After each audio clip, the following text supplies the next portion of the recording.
You might ask yourself, how much range loss you can expect when it's cold. As a bottom line, when it is sub 32 degrees or freezing, you can expect a range loss anywhere between 10 to 30% of that promised EPA range. And this is due to a couple of reasons. One being that the battery chemistry, meaning some chemical and physical reactions that happen, occur more slowly in cold temperatures. And two, energy from the battery goes into warming the battery itself in the cabin. But the real answer is that it really depends how much range loss you can expect. It'll depend on the vehicle itself, so the battery chemistry, what it's made of, how you're heating your car too. So we'll look at heat pumps and resistive heaters and what role both of these heating technologies play into helping to enhance your range. We'll start with a resistive heater.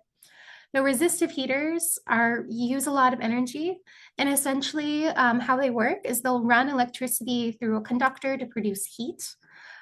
Heat pumps, on the other hand, move heat from the outside air using what's called a condenser with refrigerant, but essentially to break that image down, you can think of an AC running in reverse.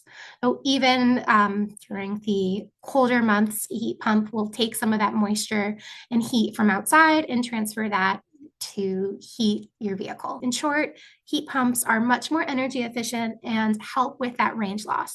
So we're looking at Tesla Model 3 as an example. On the left, we're seeing the percentage of real range that it is retaining during different temperatures. And on the bottom, we can see a few different examples of colder temperatures because we're thinking about winter conditions right now. So we have a Tesla Model 3 that is from the model year 2021 that has a heat pump. And we have a 2020 Model 3 Tesla that does not a heat pump. And you'll notice that the Model 3 that is equipped with a heat pump does retain a little bit more of its range, of its promised EPA range than the EV without the heat pump. So even in some of the colder temperatures, you can expect looking at a 15 to 10% difference, meaning that an EV with a heat pump will, and in this case, retain around 10 to 15% more of its range. We wanted to provide a list of some EVs that are out there that either are equipped with a heat pump at the base model or have specific trims where a heat pump is available.